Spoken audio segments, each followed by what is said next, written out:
Ladies and gentlemen, boys and girls, welcome to this special episode of the best damn professional wrestling podcast on the planet. I am, of course, one of your three hosts himself, Odin's greatest creation, the gift to this generation, Mr. Perfection himself, Lakota Carter, and I'm here once again with Mr. Eddie Kingston, the Vape King himself, and I'm here once again with my guy in the chair, the Ned to my Spider-Man, the Alfred to my Batman, Mr. Magic Fingers himself.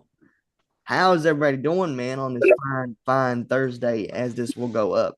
Everybody feeling good? Feeling good, feeling Everybody good. doing good? Now, as we're recording this, it's the day of Survivor Series, but as you're seeing this, Survivor Series doesn't happen. So go back and watch our prediction video and let us know how we did. All right. So we're going to be doing two lists. I think you need to be in here for this one too, don't you? You have a list too, don't you? No matches, but No, but you got your top 10 superstars of the year, right? yeah, is that what you're doing? Yeah, we're doing that in the matches, but you don't have to do the matches because you didn't. Yeah. We don't vote. I'll get to do these later. Join the fun. So, we're going to be doing our top superstars of the year. Drew is doing most improved, which is pretty much the same thing.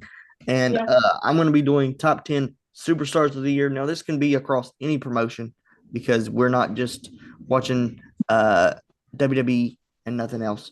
Who wants to go first? Screw it. I'll go first. Okay.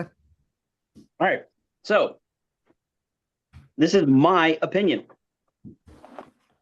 Again, My opinion. we're all entitled to it. So, it's like an asshole. Everybody's got one. Exactly. Not everybody has to see. Sometimes they think, sometimes they don't. Who knows? Yeah, All right. So, most improved. I decided to do 5 men, 5 women. And again, they're Okay. across Okay. I all like platforms. that. I'm going to start with the men. Okay. And starting off with AEW with Bandito. Wow. Because I thought that even though he was put together in a tag team, he proved that he's gone from AAA to AEW, and he proved that he can and he should hold gold. And he should be a main eventer. Main event, he should hold the actual titles. Yeah. The top titles at some point in his career. Yeah. He's done a fantastic job.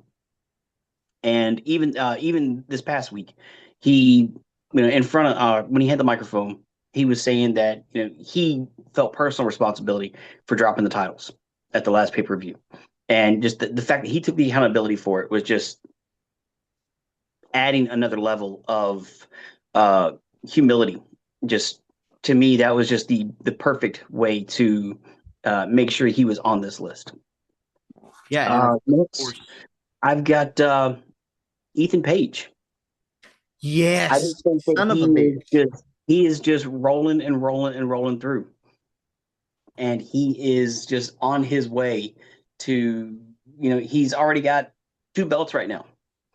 And if we were going to have someone in WWE that's got 13 belts, potentially 14 belts, I could see Ethan Page doing it.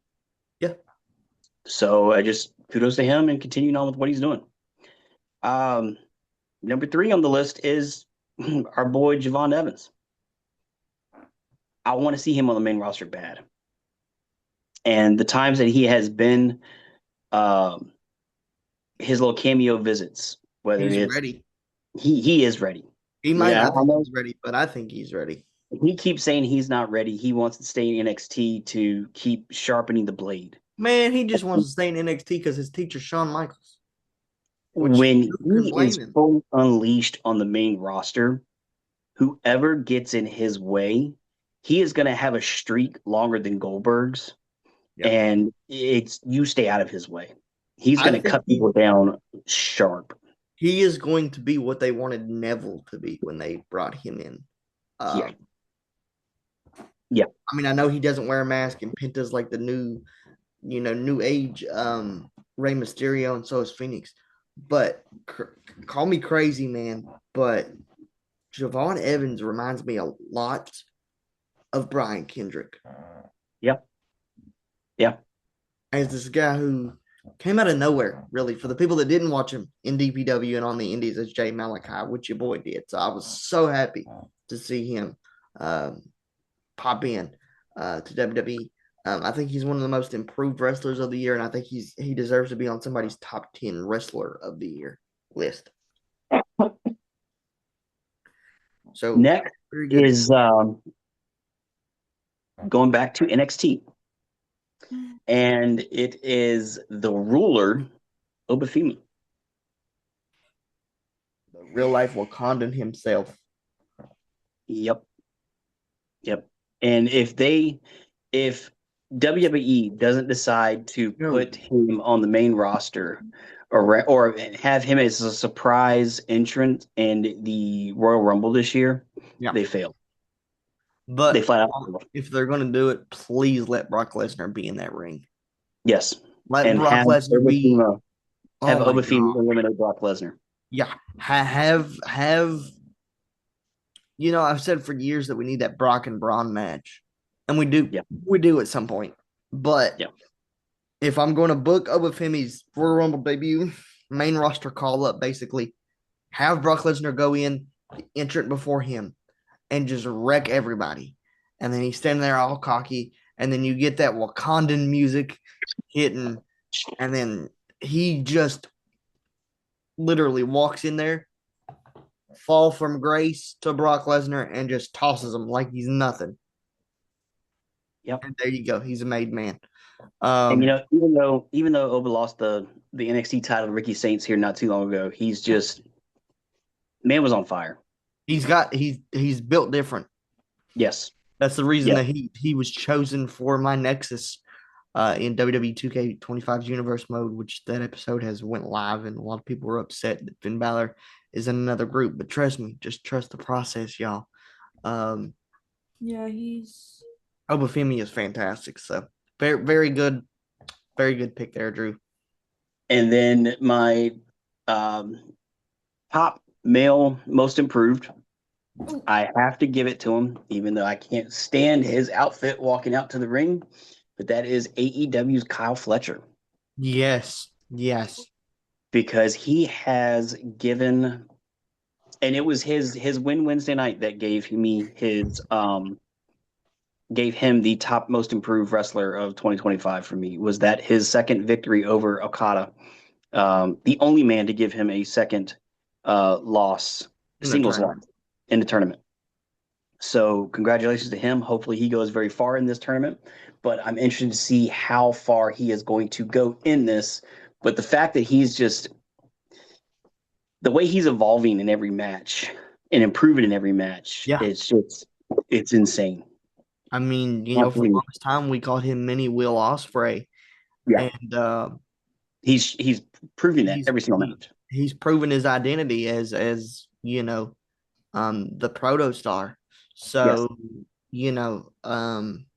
I just think that's a fantastic most improved list for the men. Wow. You're completely right about Kyle Fletcher. Dude deserves a world title reign already, in my opinion, but maybe to some people it's too early. But who do you have for the women, man? Who you got for 5 women? For the women, I have to start off with Raquel Rodriguez. Because she has proven that she is an absolute beast. Whether she is a face or a heel, she can be a beast. Now, she has been more of a beast with Judgment Day. Yes. And she can work very well with Liv or with Roxanne. But she works very well with talent no matter who it is. And the fact that she was in Unreal, and you could see the other side of her as well, and how she is very brilliant when it comes to making sure everyone is safe, not only putting on one hell of a show. Yep. So, and she will always strive to continue to improve for not just herself but everyone. So she's going to have to be she's definitely on my list for this. Yep. Next, I've got to say that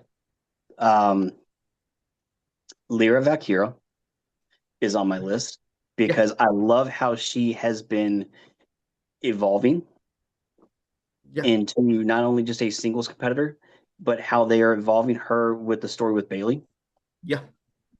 and the tag team division. They are slowly building up the women's tag team division, and she's going to be a key piece of it.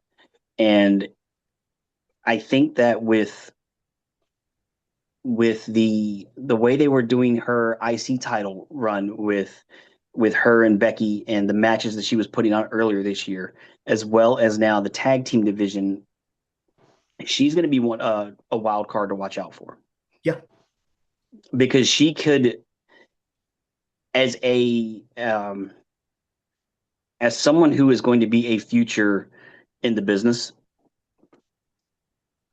she's not going to be someone that's going to be stuck mid card her career. As long as there's no injuries, obviously, that's going to be like career-ending injuries. She is going to be someone who will be she will be the future of the business for sure. She will be the next Charlotte Flair, the that's holding 6, 7, 8 world titles down the road. Mm. I have to go over to AEW now, and that is going to be Miss Death Rider herself, Marina Shafir. Marina Shafir, because that woman is just scary deadly. And it's weird when they're that beautiful and that scary. Yeah, I mean, it's very true. And seeing her in Blood and Guts, that was terrifying and erotic and oh my God, and everything just all mixed up in one. Yeah. But it just, I think she was the only one not to get color in that match, if I'm not mistaken.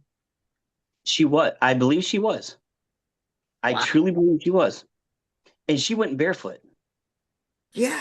And she was still walking on everything. And if there was any color, it was on the bottom of her feet. And she didn't show any issues whatsoever. But she is slowly turning into the enforcer of AEW itself. Yeah. And I don't think she's done with her story evolving. And coming up here next week is going to be even more. So I'm looking forward to that. Yeah. As we're sitting this whole tournament next week, Yeah. as we're recording this, it's going to be a can't miss episode of Dynamite. Yes. So. Yes, that's a must watch. Drop what you're doing and just glue your eyes to the TV. Yeah. Next, I'm going back to the WWE, okay. And it's going to be Maxine Dupree. I thought she would be your number one, to be honest. Well, when you hear number one, you'll understand why. And it was a hard choice between the two. Okay. And Maxine Dupree is just without really having to say anything, because we saw that at first she was just really a manager, eye candy. Yeah.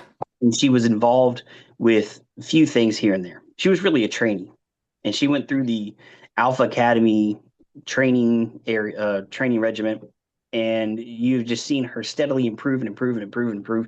Now she's got IC gold, and whether you agree with it or not, she's got gold before Chad Gable, and it's kind of a shot to the nuts for him, but he should have had gold a long time ago. Things got in the way, and now he's injured and he's recovering. So when he gets back, I'm sure he'll get gold shortly after. But she is absolutely deserving, and I hope she has a much longer run than what she hasn't faced anybody yet. But we know that's coming after Raw the other night. But I hope she has more than one time with the title.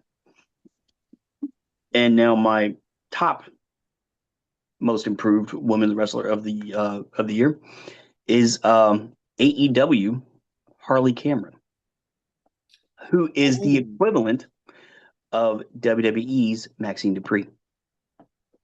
And that's why it was so hard to choose, because they were both the exact same way. They were both extreme trainees, and now they're showing they can wrestle with the top in their league. They can put on a hell of a show, and they only difference is Harley doesn't have gold yet, but she is on her way, because she is in the next round of the tag team titles. So we are waiting to see who she's going to face with her and Nightingale. So it's going to be one hell of a show. So that is my top 10 list. I guess I'll go next. I'll save John for last, and you'll go after me. Because your list will shock a lot of people, I feel like. I'm not the best at lists. I'm sorry. No, I had to help you a little I'm bit. sorry. I had to help you a little bit. That's with everything, okay? She didn't understand. Perfume, bags. I don't know why she didn't understand the concept. Anything in my life, I one cannot is- list things. She didn't understand the concept of 1 is the best and 10 is the Okay. worst. She thought it was the opposite. Like you start at 1, 1's the worst, and then So when I say my list, just this is the people I like, and I'll give you the reason why and reasonings. Just you can make fun of me behind my back. yeah, all right. Behind my back. So number 1 or number 10, I'm gonna do mine back. Number 10 on my list was Cody Rhodes, for this year, just because, he's the worst champion in the modern era. Yep. He hasn't really done shit this year other than Yep. his feud with John Cena. So that's why I have him at number 10. Number 9 for me, and it hurt my soul. Well, first of all, I'm sorry. Let me go to my honorable mentions because I have Number a few. 9.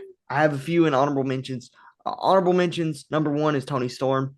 She just didn't quite crack my top 10 list. I have like 5 people in honorable mentions. So number 2 in honorable mentions is Chris Danger. Just for that guy to be a YouTuber and then come from YouTube to be doing this so well, he deserves to be in honorable mentions. BDE is another guy that deserves to be in honorable mentions. He's won multiple championships through the course of the year. And then my final honorable mention, that I didn't put on my top 10, but he just barely missed it, was Leon Slater. That kid is fucking phenomenal. And he is WWE bound quicker than anybody in the business, I think. Number 9 on my list, and it hurt my soul to put her this low because she is in my favorite women's match of the year, and that's Chris Statlander. And the reason I put her this low is because I think before her title reign, she kind of did nothing, you know? So, and her title reign kind of came out of nowhere. Right. And it's off to a great start, but, it's not, it's not perfect. But I think next year she'll climb up a little bit on my list. Number 8 on my list, I have Jey Uso. The reason for that, man, he had a great start to the year, but that world title reign just was the drizzling shits. Yeah. So that's the reason he is number 8. Number 7, and John is going to get pissed off at this one. And Number 7? She was almost in my top 4. Mercedes Moné. Because you put her in the ring with a fucking broomstick and you're going to get magic. She's just for those really of you, good. The ones that watch full gear, you know how good she fucking is. She proved that. And people that are saying she don't deserve 14 belts, go fuck yourself. Because she proved it. Yeah. At full gear. Number 5 on my list, and I historically have said this guy can't wrestle, but he's had one hell of a year, and that's Jon Moxley. Yeah, that is Jon Moxley. So Jon Moxley is good or bad match, or winning or losing matches. He's still had a hell of a good time in matches. Yeah. Now my top 4 is where it kind of gets controversial. Oh God. Number 4, I have Vikingo from AAA. Yeah. I think Vikingo is the best luchador in the world, in terms of in-ring ability. His gimmick is fantastic. He's a great heel in AAA now, which he needed to do that at the beginning of the year, but they finally pulled the trigger. He's the equivalent of John Cena's, he's the Mexico John Cena. Right. So he had to be in my top 4 because the dude is just a genetic freak. Vikingo is fucking brilliant. Yep. Number 3 for me, and this is going to be, again, controversial, but I think if he wasn't injured, he would be a lot higher on this list. I mean, he's in the top 3, so he's not too far off, but I have Seth Rollins. The way that he was able to take the group in the Vision and just flip it over its head and turn it into something that was brilliant and insane and just really, really good. And then he got hurt and that stalled his momentum. So that's why he's number 3. Number 2 on my list, and he's my favorite wrestler of all time, and that's CM Punk. What a year Punk has had, man. From the main event of WrestleMania till now, the story that he's been telling with this world championship and stuff, and his road to get there has been brilliant. Through the ups and downs, the cash ins, the almost had it to now he is the world champion. So that's why he's number 2. Number 1 is 2 people. I had a 2-way tie. And a lot of people are going to get pissed off with me because one of them's really hurt right now. And we don't know when he'll be back. But he had a hell of a year before he got hurt. And I have Will Ospreay and Braun Breaker at my number 1 slot tied for best of the year. Will Ospreay simply because the stuff that he was doing before he got hurt, top notch, just top notch stuff. His match with Kyle Fletcher in that steel cage match this year was probably the best steel cage match I've ever seen in my life. Yeah. So he deserves to be on this list, even though he's got a bum neck right now. And the reason I say Braun Breaker as well, he would arguably be the most rising star of the year. I mean, this guy came in, he was already on the main roster, but when he joined Seth Rollins' vision, it's like they took a rocket on him and they let it loose.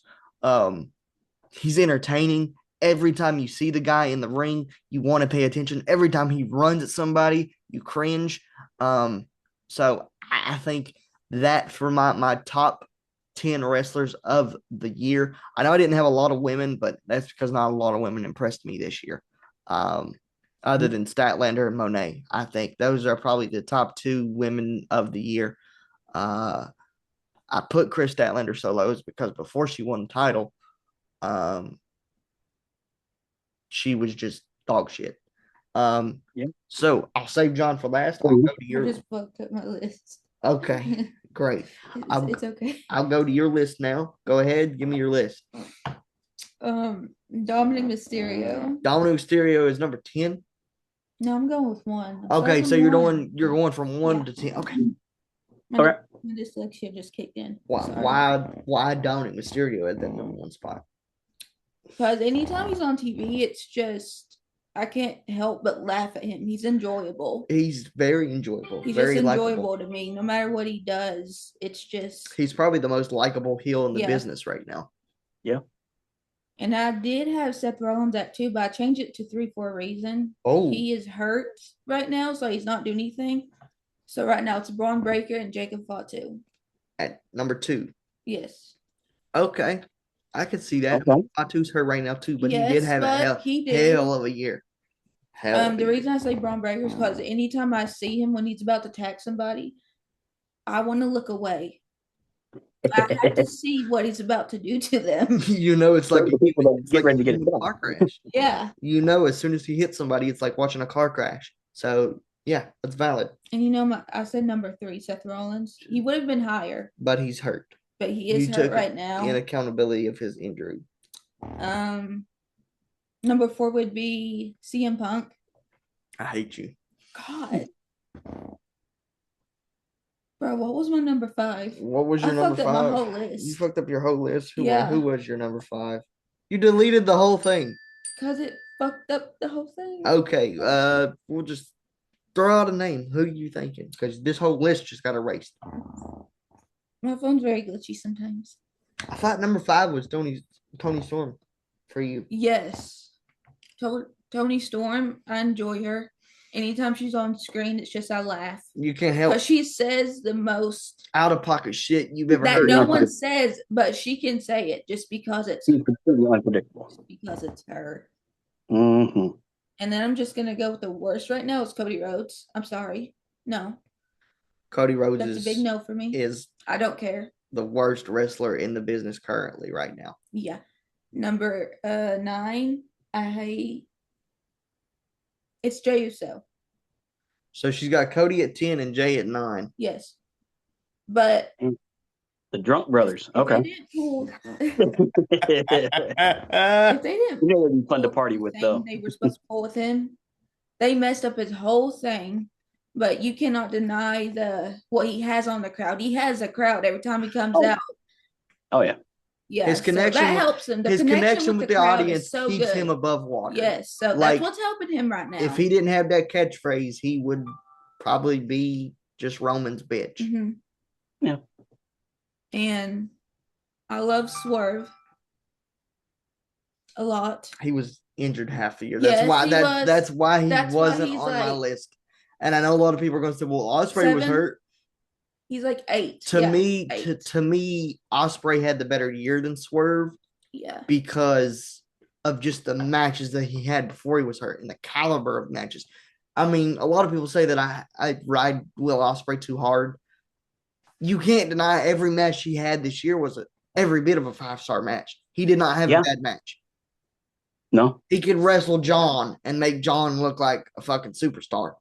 So he can wrestle me and make me look like a fucking main eventer. So that guy just top I'm not notch. the best at lists, but I said Swerve and Trick Williams. Okay. Yeah, those were your next. I love those. I like those two. Mm-hmm. Trick Williams had You a got one more. And one more. You got one more. did I say 7 or no? Who was 7? I think I said Finn. Trick Williams. Okay. You got one more. One more. Finn Balor. Okay. He was probably should be a little lower for me, but I want to see them do more with him. I really do. I love him so much, but they need to do so much more with him because he has so much potential and he grabs my attention every time. So he does not need to be in a group, by the way. No, he doesn't need to be in a group. If they're gonna put him in a group, do what I did in my universe. Have him be the actual fucking leader and not lose all the fucking time. Yes. Like, please give him some wins. Jesus Christ. Put the title on him. All right, John, man, we've been sitting here giving our lists. You're good. You did a good erased job. My whole list. Did not mean to. You did a good job. But John, give me your top 10, 40. You know you're muted, right? Give me your top 10 superstars of 2025. I'm kind of doing this as I'm thinking about it right now. Okay. So I don't have to look stupid too. No. And this is realistically, it's gonna be. I'm doing it in any order. Yeah. Except for number 1. Okay. Okay. And I don't have a lot of AEW people on there yet, only because I'm just starting to really watch it, so I don't really know a lot yet. All right. Yeah. You good? Gotta start somewhere. At 10, I've got Raquel. And the only reason why I have her at 10 is because I really, at this point, the Judgment Day to me is a joke.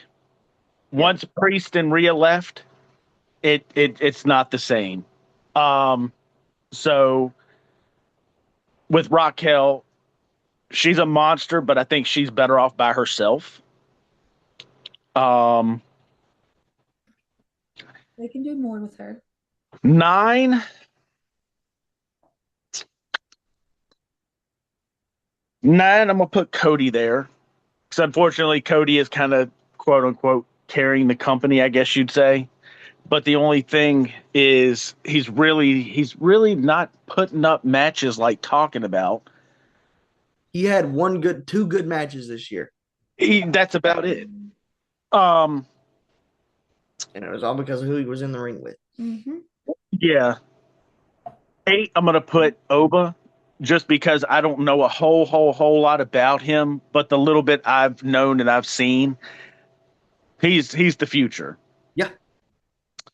Oh, who's that? 7, and I know you guys give me grief because of a couple people I hate on,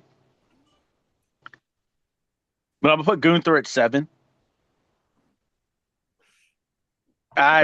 Look, I think he's great in the ring. I think he needs a little more mic skills to make for me to like him a little more. Oh, I can agree with that. Okay, that's bad. But yeah, so I'm gonna put Gunther at 7. Yeah. 6, I really enjoy watching Javon Evans wrestle. Yeah. Yeah. He gets me excited, like when I was younger and used to watching Jeff Hardy do his crazy shit. Yeah. What was that, 7? Was that 7? think it was 6. All right. 5. I'm gonna go with Darby Allin. The guy never lets me down when I watch his matches. He always does something crazy. I think he's dead, but he comes back. He's not going to get up one day. I'm just telling y'all. Be prepared for that. He's not going to get up one day. That man will die on live television or on pay-per-view. I'm calling it. That's the only way I see him dying. Yeah. 4. Again, another one that I hate on so much. I'm going to put Seth at 4 only because he's injured, but no matter what match you put him in, he's that other guy that could turn trash into gold. Okay. The only thing I like I've said before, going back to Money in the Bank, I think they should have went a different route. I get why they did it. It was part of a storyline. I get it. But I think he was just way too seasoned to be carrying around the briefcase.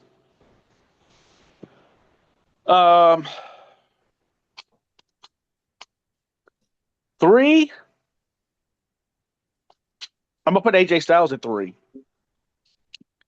I think only because I think him and Cena put on one of the greatest matches of the year. Yeah.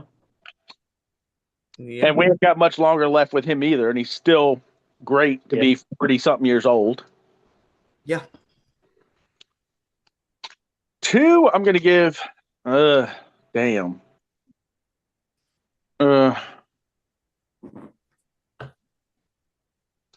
Jacob Fatu is number 2 to me.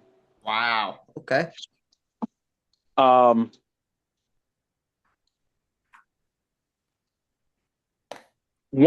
is Dominic Mysterio. Okay. Yeah. That was my 1. Yeah, that's very valid. Kind of like what Miss Carter over there said. Every time he's in the ring, I can't stop laughing. I just can't stop laughing. He's hilarious. I mean, that's the best way to put it. I mean, you don't know what's going to be said. You don't know who's coming out to either react to him, slap him around, or join him in his comedy routine. But he's gold when he comes out there. Yeah, and there's one name, John, before we get on to our top 10 matches of the year, that wasn't on your list, and I got a question about. Where was LA Knight, man? Yeah. You're the biggest LA Knight supporter on the planet. He wasn't even in your top 10. It's okay. Yeah. I have to bust your balls a little bit. All right, Drew, I'm going to start with you with your top 10 matches of the year because I didn't write mine down, but I got them all up here. I can hear what you got, buddy. All right. My top 10. Yep. I am starting with Crown Jewel, Rollins versus Rhodes. Oh, my goodness. That is number 10. Yep. Because with that being the first time Rollins ever defeated Rhodes. What a masterpiece. It was, and that was the match where Rollins got hurt. And it was the coast-to-coast diving headbutt, which we've never seen. It was, every time they put a match on, it's just going to be one hell of a match. And the fact that no one interfered, it was just proven to a point where they're amazing together. Yeah, the only and I think you put this match at a very good spot, and the only reason that I would say that it belongs at 10 and not like top 7 or 6 is because this is where Rollins gets injured. So that's the only takeaway from this match that I have. But yeah, like you said, I think they worked brilliant together, and I think they proved it. They might not like each other that much in real life, right, but you put them in the ring together, you're going to get at least a 4.5-star match. Yeah, I mean, even if one of them are injured, yeah, they're still going to risk it all and give you a 4.5-star match. Yeah. Number 9 was WWE Evolution, Naomi, Io Sky, and Rio. That was very good, actually. That was the match of that pay-per-view. And I wanted more. The women wanted to give more, but they put it all out there, and it was absolutely amazing. And it's what makes you want to have a WWE Evolution pay-per-view every year. Yep. Number 8 was WrestleMania 41, Night 2, when Dominic Mysterio won his Intercontinental title. Yeah. So it was Dom versus Braun Breaker, Penta, and Finn Balor. Yep. Number 7, I have Clash in Paris, Rusev versus Sheamus, the old Donnybrook match, because that was entertaining. It was physical. It was vicious. And I was really hoping out of those two fighting as many times as they were, it was going to end up being where they collided to become a tag team. Yeah. Kind of like how the Bar formed, because that was almost an unstoppable tag team. And honestly, Sheamus and Rusev, as old as they are, they could still dominate like that now if they really wanted to. Mm-hmm. Number 6, I have AEW Wrestle Dream, Darby Allin versus Jon Moxley in their I Quit match, because that was where you and I were talking for the entire time. What else could they possibly do? Moxley was literally waterboarding Darby on TV. Yeah. Like they were pushing the boundaries as much as they could in an I Quit match that we haven't seen before. Yeah. And obviously Darby got the win. Yeah. Number 5, I have AAA, WWE's Worlds Collide. Mm-hmm. Ethan Page versus Javon Evans versus Laredo Kid versus Rev Phoenix and their Fatal 4-Way. Yeah, that was brilliant. Fantastic. That was an amazing match. Yes, it was. One that I have gone back and watched multiple times. Yep. Number 4, I have AEW All Out. Again, Moxley versus Allen. Yeah. And their coffin match. Jesus Christ. The destruction those two have caused to each other. The surprise return of Pac. The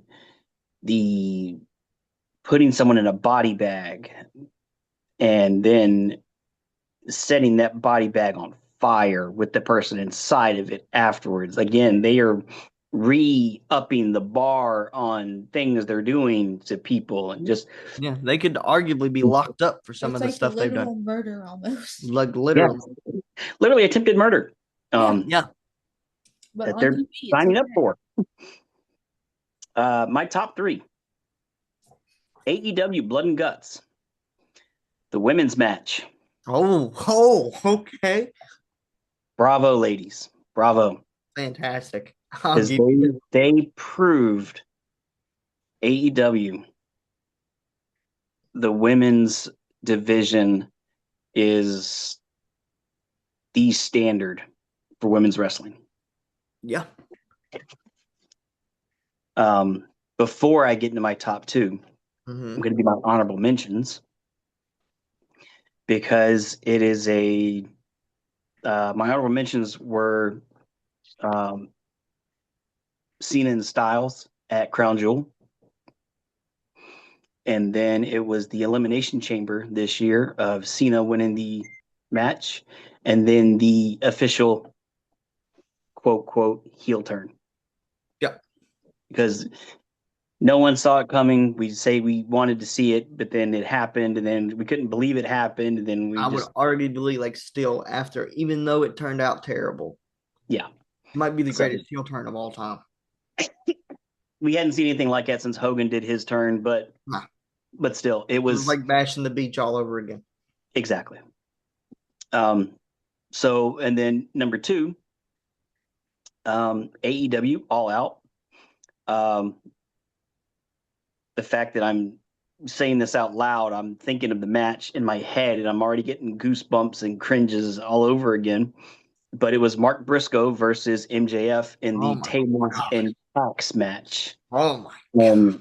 The fact that MJF decided to wear white pants in that match and he went on his menstrual cycle, like blood all over him, and just he's the only man in history to go on his menstrual cycle in a wrestling match. So, number one, I have a 2-way tie.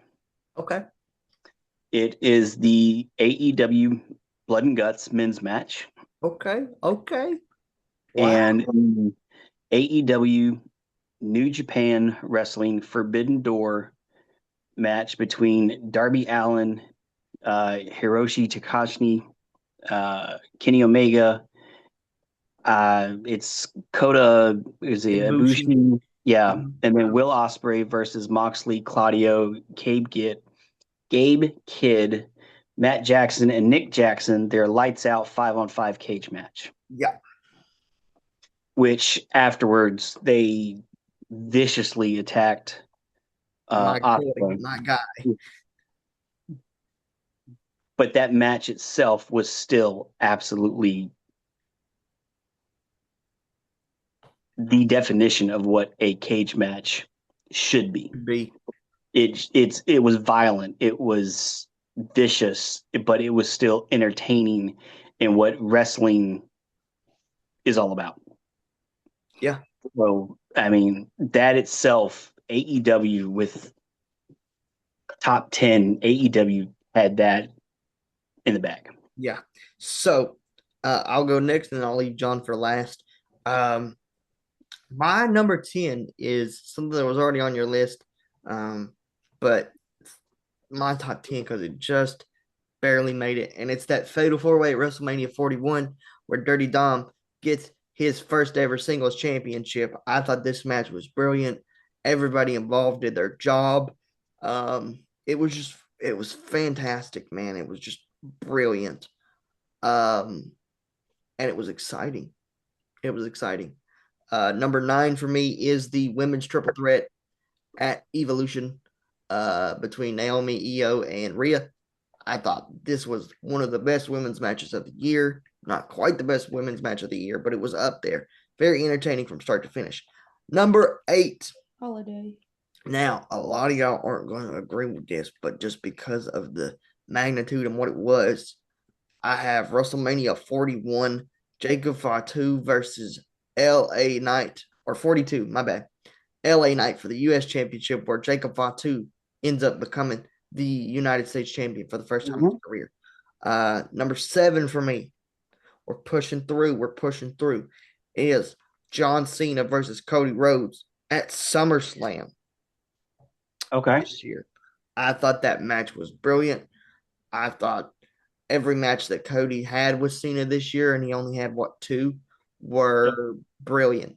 So that's why number 6 on my list, just because of what it meant to the business and what it meant to me, is Cody Rhodes versus John Cena at WrestleMania 42 in Las Vegas, where John Cena becomes never seen 17-time world champion. Number 5, this is where it gets crunch time for me because a lot of people are going to be like, what? And I can't believe you didn't have this on your list, Drew. It is Triple A and WWE Worlds Collide, Chad Gable versus Vikingo. What a fucking masterclass of professional wrestling. And what a moment for Chad Gable to say, you know what? Fuck it. I do belong on the top. I do belong as a top guy. And he showed it. Vikingo, of course, was in my top wrestlers of the year. I think that guy's brilliant. Just overall, fantastic stuff. Number 4 on my list is Will Ospreay versus Kyle Fletcher in a steel cage match.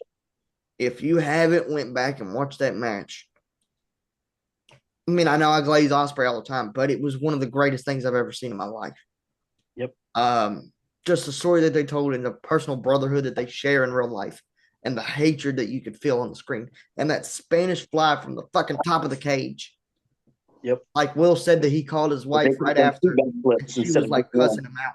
She had no idea he was going to do that. I don't blame her. And so he called her and she was like, "You motherfucker, you can't be doing this. You got a stepkid at home." And he's like, "But I didn't die." She's like, "Fuck you," and hung up on him. That's number 4 for me. Number 3 is a match that a lot of people probably didn't expect me to have, but it's honestly, it was really, really good. And it's that fatal 4-way that Drew said. Laredo Kid and Ethan Page and Javon Evans. And I believe it was Dragon Lee, right? Am I correct about that? I have a feeling that it was Dragon Lee. No. Sorry, I got rid of my card. Yeah, who was it? It was a Laredo Kid, Javon Evans, Ethan Page. Was it Dr. Wagner Jr.? I have a feeling it was either Dragon Lee. I'm just blanking on that last guy. Keep going. I'll find it here in a second. I'm pretty sure it was Dragon Lee, but this match was just the epitome of lucha libre. I think that them showing that this is what the AAA and WWE partnership / ownership that WWE has over AAA now is brilliant. I just think that it's wonderful. And I believe that was number 2 on my list, correct? So 3. Number 1 on my list. Well, hold on. I'll bump that to number 3 on my list because I can't forget about this match. So number 2 on my list. I mean, it just blew me away, and it was probably one of the best women's matches that I've seen. Phoenix. Okay, that's why I was blanking. It was one of the dudes that we know that's in a mask. Yeah. Fantastic match. But my number 3 on my list, top 3 of the year, I got Chris Statlander versus Mercedes Moné at Full Gear. Because they took you through all the fucking paces in professional wrestling through this match. They were slow, and then it picked up, and then it slowed down again, and just counter after counter after counter. And the Mercedes Moné haters were eating their fucking crow at this match to say, "Oh, she can't wrestle. She's not that good. She doesn't deserve 14 belts." Go fuck yourself. Because she proved it. Chris Statlander proved it that she is a main eventer. It took her a while to get there, and I love Chris, but just the entrances in this match, the Borderlands entrance for Statlander, and then the whole parade of look like human trafficking for Mercedes Moné, to be honest with you. But I just thought it was brilliant. My second favorite match of the year is WrestleMania 41 Night 1's main event, that triple threat between Seth Rollins, Roman Reigns, and CM Punk. It was just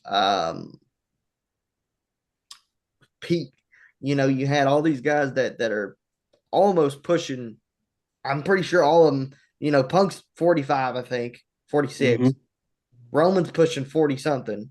Rollins is pushing 40. So you had all these 3 40-year-olds, and they went out there and tore the fucking house down. And not to mention the whole twist ending where Rollins ends up joining Paul Heyman, and Paul Heyman hits Roman Reigns with the low blow and Punk with the low blow. It was brilliant. I thought that was one of the best matches of the year. And I'm going to choke you, Drew, because I thought this match, my number 1, would be on your list, and I can't believe it fucking wasn't. I've watched this match probably every bit of 15, 16 times, and it's Wrestle Dream, John Cena versus AJ Styles. You mean Crown Jewel? Oh, yes, Crown Jewel. My bad. No, wasn't it WrestlePalooza? No. AJ Styles. Yeah. AJ Styles. Oh, yeah. It was Crown Jewel. Okay, my bad. Yeah, I remember now. So AJ Styles versus John Cena at Crown Jewel. And a lot of people will say, "Oh, that's just, John Cena and AJ Styles final match." No, they fucking tore the house down. Yep.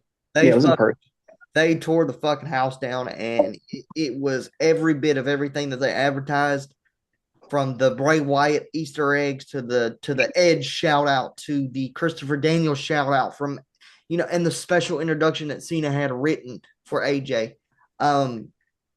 The definition of total nonstop action that brought chills to my bones. The fact that AJ came out in his OG 2005 TNA gear, it just everything was perfect. And if those two, which we know they're not going to, but for those two to that be their last meeting, it was a cherry on top. For the longest time, my favorite match of all time was Cena versus AJ at the 2017 Royal Rumble, and that Crown Jewel match has now taken that spot. So it's Crown Jewel, Cena versus Styles, and then my number 2 of all time is Cena versus Styles at the 2017 Royal Rumble. But John, I'll go to you, man. Your top 10 matches of the year. Hopefully, LA Knight is nowhere near this list because dude isn't that great. Let's go. No, actually, LA Knight isn't in any of these matches. And again, like I said with the last list we just did, I didn't write any of this shit down during the week. I didn't either. The only thing I wrote down last night was my top 10 list. So I'm right there with you, bub. I just literally wrote this top 10 list down as you guys were going down the list. Yeah. And yeah, no, LA Knight's not in any of these matches. Good man. Well, you're starting to learn. I appreciate that. Whatever. I kind of pieced the order as I went along with it. So, all right. And I know this one's going to sound stupid. We've already discussed this. Number 10. Well, no. I'm sorry. Number 10, I've got the Elimination Chamber match. The reason why I have it so low is because the turn, we weren't expecting it, but it was just 10 years too late. Yeah. Right. Yeah. Although the match was great, I thought the match was great. It was just the turn was way too late. Number 9, I cannot remember what the pay-per-view was, and I can't remember. It was Triple Threat, but it was the NXT pay-per-view before WrestleMania. It was Oba versus Javon versus a third person, and I cannot remember who that third person was. Stand and Deliver would be the pay-per-view. I just can't remember who the third participant was. It was Javon, Oba, and somebody else. Stand by. On Oba, wasn't Saints, was it? No, I don't think so. What's wrong with you?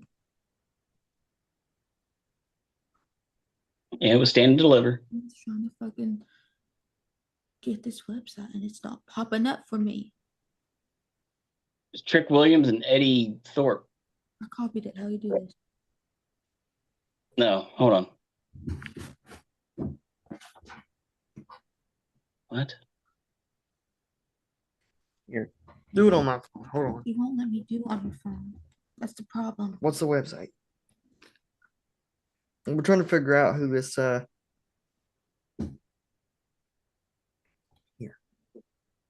My phone won't let me screen record. That's a problem.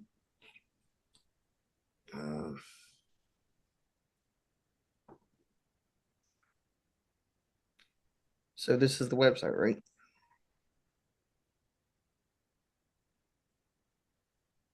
Share. So Obafemi was going against Trick Williams and Javon Evans. Yeah, okay. That was the match. Yeah, so that's my number 9. Number 8, this is the one. Number 8 is the one where you're going to probably say I'm stupid because we discussed this, but it's just because of the nostalgia. Yep. The Hardys versus the Dudleys. Oh, goddamn. Nothing wrong with that. Nothing wrong with that. I pressed mine. It was a shit match. It was because of the nostalgia, dude. That was it. The nostalgia, they barely got any nostalgia out of that. The biggest nostalgia pop they had was when they brought fucking Spike out. But it's your list. You're entitled to your opinion. That's the great thing about wrestling. God. But it's also my entitled opinion to say that match was the drizzling fucking shits, and it was embarrassing to everybody involved. I agree with both of you, so keep going, John. Yeah, I agree with both of us. Nostalgia was great. The match was dog shit. 3, 4, 5, 6. Okay. You're on 7, bub. 7. Went with the triple threat from WrestleMania 41, Punk versus Rollins versus Roman. Wow, dog, for real? For those 3 to be 40 plus and still do what they did. Right. The only thing was the ending was, I mean, I don't know about you guys, but I seen the turn, not really the turn, but I didn't see Punk nor Roman walking out with Heyman. 6, I've got Punk versus Gunther at SummerSlam. Mm-hmm. I put that one at 6 because Gunther beat the ever loving dog shit out of Punk, and Punk still lived. Yeah. 5, I've got WrestleMania 41, Dom's winning the IC. Yep. 4, I've got SummerSlam, Cody versus Cena. Mm-hmm. Mm-hmm. 3, I've got Crown Jewel, Cena versus Styles. Okay. Now, the last number 2 and number 1, I had to really, really think about. Yeah. Number 2, I've got from WrestleMania, the triple threat women's match between, I think it was Bianca, Rhea, and Io. Okay, that's a valid number 2. Number 1, and this is crazy, but I've got the Netflix debut of Raw, Rollins versus Punk. See, I almost put the Solo versus Reigns match on mine from that night. Yeah, I put that there. I put that number 1 because not only was it a great match, but it faced a lot of heat because Abyss had it run over like I think 20 or 25 minutes. Yep. But the match lived up to that extra 25 minutes. Oh yeah. Yeah. I will give you, it belongs on this list, but it wouldn't be mine. And don't knock me because I didn't throw any AEW, and I'm still trying to learn the shit, so I don't really have. I don't. You know what I mean? You got to start somewhere, so it's your list, man. If hell, that's the great thing about it, man. Is we all have different lists. We all have different opinions. Like, I wouldn't put that personally at my number 1. It was definitely probably my top. If I had to do a top 15, it'd be up there. But just I don't know if it's the nostalgia for me, like you with the Hardy Boys and Dudleys, but that Cena and Styles match at Crown Jewel was just holy shit. Yep. But that is our top superstars of the year and our top matches of the year. Please don't forget to leave your comments in the description below or in the comment section below if you're on YouTube and Spotify. I'm working. A lot of people are asking me, where the hell is Nathan at? I'm working on it. The man works his ass off. We got a wedding coming up on March the 4th. The dude works his ass off. He's trying to switch to day shift once his Christmas bonus hits. So maybe he will become a regular a little bit after the holidays. I don't know. He's dying to get on here. He's dying to meet Drew, and he's dying to become John's, Ric Flair to his Dusty Rhodes, because he's like me and him would bicker back and forth. And that's what this show is about discussing and bickering. And then at the end of the day. Does that mean when Nathan joins on, his name is going to be Gangrel? Could be. Since he's the night shift, he's the vampire? Yeah, for real. That could be. We got to come up with his moniker. You got Mr. Kingston here. You got Mr. Magic Fingers. You got Mr. Perfection himself. So we got to come up with a moniker. Gangrel Jr., we'll call him. But I'm going to go ahead. We've been recording for such a long time now. So I'm going to go ahead and call this recording session / episode a wrap. I love you guys. I love doing this podcast with you guys. I hope you enjoyed your Thanksgiving. And you guys might get a special Christmas episode. I got to figure out what we're going to do. That will be, we're not going to be working on the 25th. I don't even know what the 25th falls on this year. Thursday. But Thursday. Okay. So, hell, we might actually not do a Christmas episode. Maybe not. I don't know. We have plenty of time. That's on the weekend. So we'll figure something out. But one day, I don't know how soon it is, but when I get this whole disability thing lined out, my goal is to save a bunch of it and then pour a bunch of it into equipment for the podcast.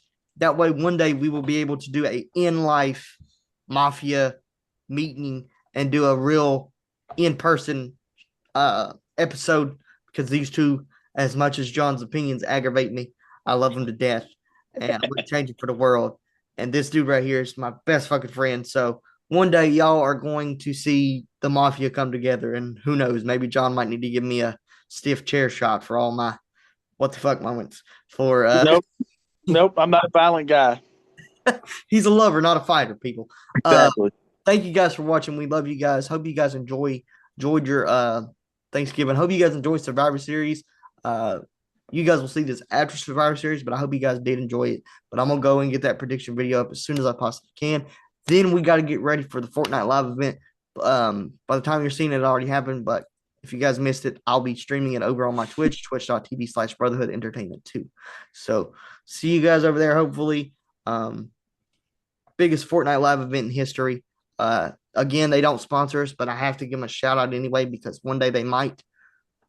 If y'all don't use these, and even if, like, I have a nicotine pouch addiction, and Drew said it would fix my craving, and these have helped me. Like when I've ran out of pouches, these have helped me. Because sometimes I don't have the money to get a new can, and I have to rely on these. And they do help. And Drew is the biggest ambassador of this brand I've seen. So maybe you have a problem with vaping too. And if she had a big vaping addiction, it helped her so much. She does what 2 or 3 a day. Yeah. And it has changed her life. So grind some raspberry and some espresso. Peanut butter cup. That peanut butter. I will say this about the peanut butter cup. It doesn't taste like you would expect. Yeah, but still good. But it's delicious. And I'll tell you why. Because it gives you a peanut butter flavor, but not a chocolate. That might just be me, Drew, but I don't really get like a chocolate with the peanut butter. I'm a big peanut butter mark, so I love peanut butter cup. But they could have just called it peanut butter and we would have been fine. I think they slapped that peanut butter in that beautiful, yellow and orange coloring. Yeah. Peanut butter cup. It just says peanut butter cup, though. It doesn't say chocolate peanut butter cup. Yeah, I guess you do. But it does have chocolate on the front. And I will say this cinnamon roll, y'all might call me crazy, man, but I can taste the icing. I can taste the cinnamon roll and the icing in this. It's crazy. So go ahead and get y'all some. I will shout out this company because I do have a discount code and they were my first sponsor ever. Go to w.gg and they are a energy, like a G Fuel company. They were fantastic. I just haven't ordered from them in a while because they're super kind of expensive unless you have that sponsorship code. And I do, and it takes like $30 off, but still. Go and use code BHE. That would stand for Brotherhood Entertainment, and you'll get $10 off your order for using our code. So w.gg, go to grinds.com. We are not affiliated with them, but damn, I wish we were because these guys are fantastic. I hope you guys enjoyed your Thanksgiving. I hope you guys enjoyed Survivor Series. And remember, Twitter marks, don't fuck with the mafia. Okay.